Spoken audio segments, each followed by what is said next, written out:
नमो नमो अंजनी सुत हनुमाना संकट मोचन कृपा निधाना। मेरे प्यारे श्रोताओं, भारत की मिट्टी की तासीर ही कुछ ऐसी है कि यहाँ कंकड़ कंकड़ में शंकर और हर सांस में राम का वास है। आज हम एक ऐसी ही दिव्य विभूति की गाथा शुरू कर रहे हैं जिनके पास न तो कोई गद्दी थी, न कोई भव्य सिंहासन और न ही कोई शास्त्र। जिनके पास था तो बस एक पुराना फटा हुआ कंबल और एक निश्चल मुस्कान।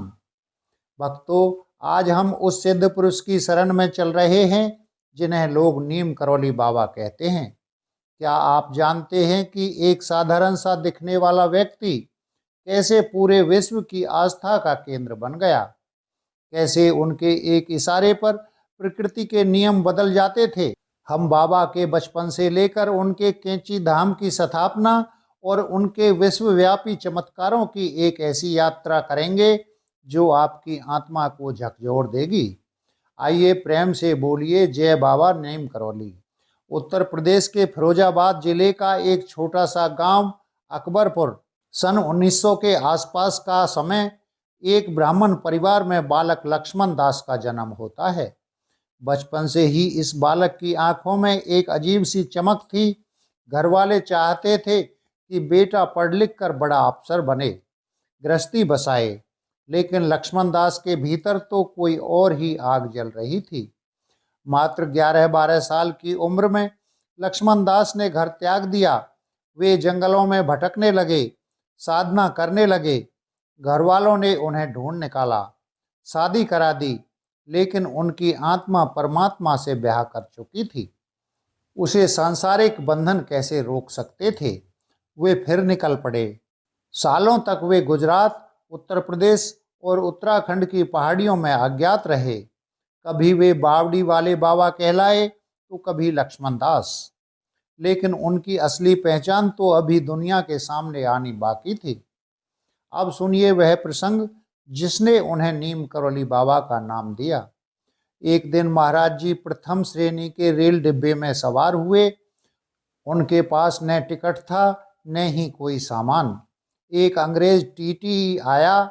उसने बाबा के फकीरी भेष को देखा और अपमानित करते हुए कहा, ए साधु, नीचे उतरो। बाबा ने शांत भाव से कहा, बेटा मुझे दूर जाना है, रहने दो। पर अंग्रेज अधिकारी के अहंकार ने उसे अंधा कर दिया था। उसने जबरन बाबा को नीम करौली नाम के एक छोटे से स्टेशन पर उतार दिया। बाबा बिना किसी शिकायत के नीचे उतरे और स्टेशन के पास ही एक पेड़ के नीचे अपना कंबल बिछाकर बैठ गए। इसके बाद जो हुआ वह विज्ञान के इतिहास में एक अनसुलझी पहेली बन गया। गार्ड ने हरी झंडी दिखाई, ड्राइवर ने पूरी ताकत लगा दी, लेकिन ट्रेन टस से मस नहीं हुई। दो इंजन लगाए गए, लेकिन पहिए अपनी जगह पर जाम हो गए थे। पूरा रेलवे विभाग परेशान हो गया। तभी एक स्थानीय कुली ने धीरे से कहा, साहब, जिस संत को आपने उतारा है वे स्वयं हनुमान जी के स्वरूप हैं। उन्हें वापस बुलाइए, वरना ये ट्रेन कभी नहीं चलेगी। हार मानकर अंग्रेज अफसर ने बाबा से माफ़ी मांगी। बाबा ने हंसकर कहा, मैं तो फकीर हूँ, मुझे क्या, पर वादा करो कि इस गांव में स्टेशन बनवाओगे। जैसे ही बाबा ट्रेन में बैठे, ट्रेन पंख लगाकर दौड़ने लगी। भक्तों, आज भी वह रेलवे स्टेशन बाबा की उस अद्भुत शक्ति की गवाही देता है।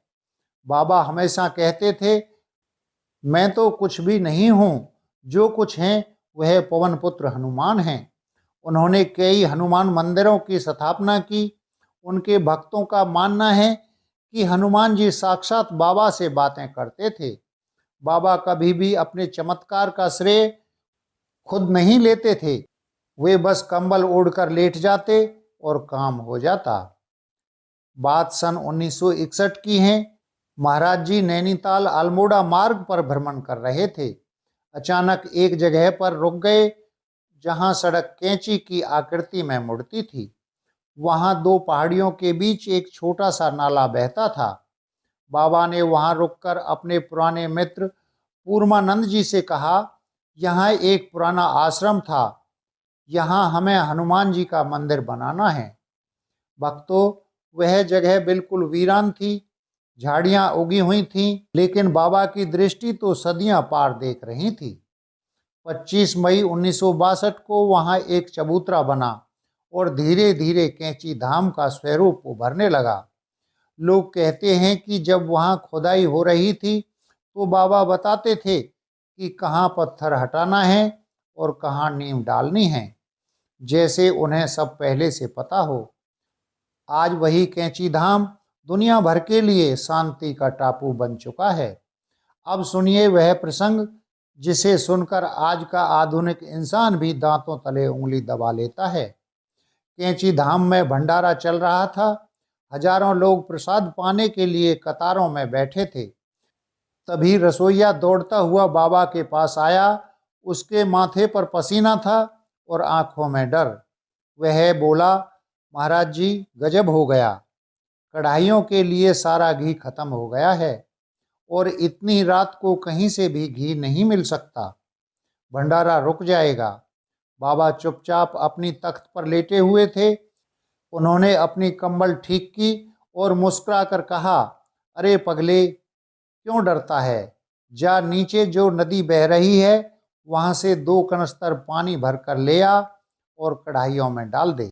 रसोइये को लगा कि शायद बाबा मजाक कर रहे हैं, पर बाबा की आज्ञा टालने की हिम्मत किसी में नहीं थी। जैसे ही वह पानी कढ़ाइयों में डाला गया, चमत्कार हो गया। वह पानी गर्म होते ही शुद्ध देसी घी में बदल गया। उस रात हजारों लोगों ने उस दिव्य घी से बना प्रसाद पाया। अगले दिन जब सुबह हुई तो बाबा ने भक्तों से कहा, कल का कर्ज चुकाना है, बाजार से घी मंगाओ और उतना ही घी वापस नदी में विसर्जित कर दो। भक्तों, सिद्ध पुरुष वही है जो प्रकृति से केवल जरूरत भर लेता है और फिर सब लौटा देता है। बाबा के बारे में एक और बात मशहूर थी। वे एक साथ 2 जगहों पर हो सकते थे। एक बार एक भक्त हल्द्वानी से नैनीताल आ रहा था। रास्ते में उसकी गाड़ी का संतुलन बिगड़ गया और वह खाई में गिरने ही वाला था। उस भक्त ने अपनी आंखें बंद की और सिर्फ पुकारा, बाबा बचा लो। अचानक उसे लगा कि जैसे किसी विशाल हाथ ने उसकी गाड़ी को थाम लिया हो। जब वह आश्रम पहुंचा तो उसने देखा कि बाबा के हाथ पर खरोंच के निशान थे। बाबा ने उसे देखते ही कहा, बड़ी भारी गाड़ी थी तुम्हारी, हाथ थक गया पकड़ते पकड़ते। वह भक्त बाबा के चरणों में गिरकर रोने लगा। बाबा को पुकारने के लिए चिल्लाना नहीं पड़ता, बस दिल से याद करना पड़ता है। वे आपके साथ हमेशा हैं, चाहे आप दुनिया के किसी भी कोने में हों। भक्तों, बाबा की ये लीलाएं तो बस एक छोटी सी बूंद है उस विशाल सागर की। लेकिन क्या आप जानते हैं कि एक भारतीय साधु जो कभी विदेश नहीं गया, उसके भक्तों की सूची में अमेरिका के सबसे बड़े नाम कैसे जुड़ गए? यह कहानी है रिचर्ड अल्पर्ट की, जो अमेरिका के मशहूर हार्वर्ड यूनिवर्सिटी में मनोविज्ञान के प्रोफेसर थे। वे बहुत बुद्धिमान थे, बहुत अमीर थे, लेकिन उनके मन में शांति नहीं थी। वे सत्य की तलाश में भारत आए। उन्हें लगता था कि वे सब जानते हैं। जब वे पहली बार नैनीताल की पहाड़ियों में बाबा के पास पहुंचे तो बाबा एक तख्त पर लेटे थे। रिचर्ड ने सोचा, यह तो एक साधारण सा बुढ़ा है, यह मुझे क्या सिखाएगा। तभी बाबा ने उन्हें पास बुलाया और बिना कुछ पूछे उनकी आंखों में देखते हुए कहा, रिचर्ड, कल रात तुम पहाड़ियों में बैठकर अपनी माँ के बारे में सोच रहे थे ना? वह माँ जो पिछले साल कैंसर से मर चुकी हैं। रिचर्ड के पैरों तले जमीन खिसक गई। उन्होंने यह बात दुनिया में किसी को नहीं बताई थी। वे फूट फूट कर रोने लगे। उन्हें समझ आ गया कि उनके सामने कोई साधारण इंसान नहीं, बल्कि साक्षात परमात्मा बैठा है। बाबा ने उनका नाम रखा रामदास। वही रामदास जिन्होंने बाद में पूरी दुनिया को बाबाओं की शिक्षाओं से परिचित कराया। बाबा ने सिद्ध कर दिया कि वे सिर्फ शरीर नहीं, बल्कि चेतना हैं, जो कहीं भी पहुंच सकती हैं। महाराज जी के पास आने वाले लोग अक्सर पूछते थे, बाबा सबसे बड़ा धर्म कौन सा है, हिंदू, मुसलमान या ईसाई? बाबा बस मुस्कुराते और कहते, सब एक हैं। एक बार एक विदेशी भक्त ने पूछा कि क्या मुझे अपना धर्म बदल लेना चाहिए? बाबा ने उसे डांटा और कहा, नहीं, अच्छे ईसाई बनो, अच्छे इंसान बनो। बाबा कभी तिलक या माला के पक्ष में नहीं थे। वे कहते थे कि असली माला तो सांसों की है। एक बार की बात है, एक बहुत गरीब मुसलमान भाई बाबा के पास आया। वह झिझक रहा था। बाबा ने उसे गले लगा लिया और उसे वही प्यार दिया जो वे अपने सबसे करीबी भक्तों को देते थे। बाबा ने सिखाया कि ईश्वर को किसी मंदिर या मस्जिद में बंद नहीं किया जा सकता। वह तो हर प्यासे को पानी पिलाने और हर नंगे को कपड़ा देने में बसा है। भक्तों, बाबा को भविष्य की घटनाओं का पहले ही आभास हो जाता था। 1962 और 1965 के युद्धों के समय बाबा अक्सर बहुत बेचैन हो जाते थे। वे रातों रात गायब हो जाते और जब लौटते तो उनके शरीर पर धूल और चोट के निशान होते थे। भक्त पूछते तो वो टाल देते। एक बार एक भक्त ने देखा कि बाबा ने आग में अपना हाथ डाल दिया है।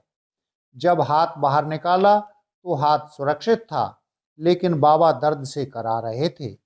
बाद में पता चला कि सैकड़ों मील दूर एक भक्त की झोंपड़ी में आग लगी थी और बाबा ने सूक्ष्म रूप में वहां पहुंचकर उसे बचाया था। बाबा अपने भक्तों के कष्ट खुद पर लेते थे।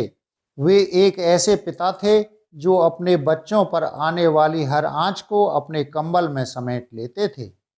सितंबर 1973 का समय था। बाबा आगरा में अपने एक भक्त के घर पर थे। अचानक उन्होंने कहा, अब हमें मथुरा जाना है। भक्त हैरान थे क्योंकि बाबा की तबीयत कुछ ठीक नहीं लग रही थी।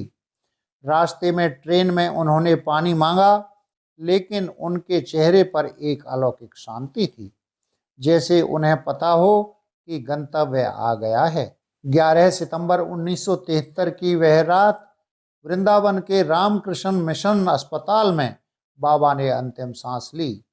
डॉक्टरों ने बहुत कोशिश की, ऑक्सीजन लगाई, लेकिन बाबा ने खुद ही उसे हटा दिया। उन्होंने बुदबुदाते हुए कहा, अब इसकी ज़रूरत नहीं है। उन्होंने राम राम कहते हुए अपना शरीर त्याग दिया। पूरे देश में शोक की लहर दौड़ गई।